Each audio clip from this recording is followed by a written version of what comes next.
Mentioned previously about how Sir Elton John recently just gave one of his very best, if possible, last performances out at Glastonbury with a spectacular show. You know, there's no two ways about it. The man knows how to entertain.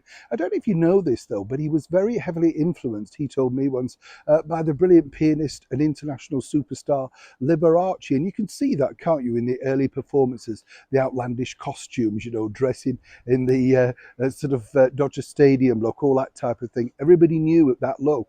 Very clever indeed. There was another person, though, that Sir Elton greatly admired, a British star over here who didn't necessarily transcend around the world, but very talented nonetheless.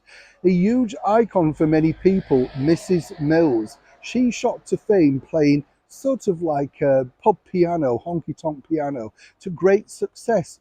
Masses of albums, many of them going international gold and silver, and simply just came on, used her talent, had a winning smile, and more importantly, played what people liked. Apparently, according to Sir Elton, he was very greatly enthused by this particular lady, loved her, liked her style, and thought she was musically very, very technically gifted.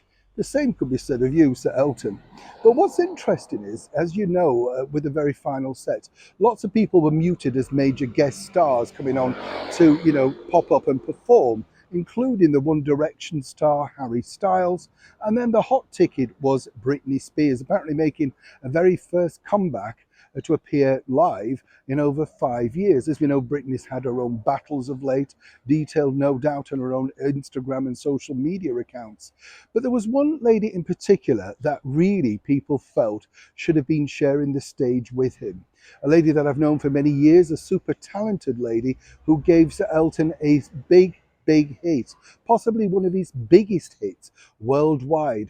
We're talking, of course, about Don't Go Breaking My Heart with the brilliant singer Kiki D. Now, I would have thought this would have made perfect sense to invite a long-time friend, very popular with the British public, onto the stage if this is going to be your very final time. We checked, Kiki wasn't busy. She could have easily popped down. They seemingly are still very good friends, so not quite sure why Sir Elton didn't reach out to her. But really, this would be the faux pas that he made on his very final outing, I would say. And wouldn't it be nice to see Sir Elton alongside Kiki after all these years?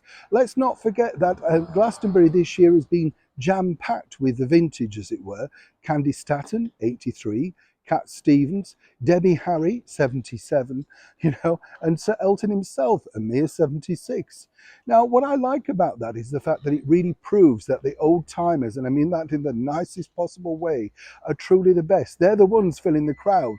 Let's not forget, a mere whippersnapper at the age of 58, Rick Astley really outshone some of the major players, taking the stage by storm with his mega hit, Never Gonna Give You Up. Wouldn't it have been nice to see Rick alongside Sir Elton? Either way, apart from that, and fans were left disappointed that Kiki didn't break Elton's heart once again on the Glastonbury stage, it seemed like a perfect set. For fans of Kiki D, and as I say, I'm a big fan, do check out her touring schedule. She's as brilliant as ever. Neil Sean in the very heart of London.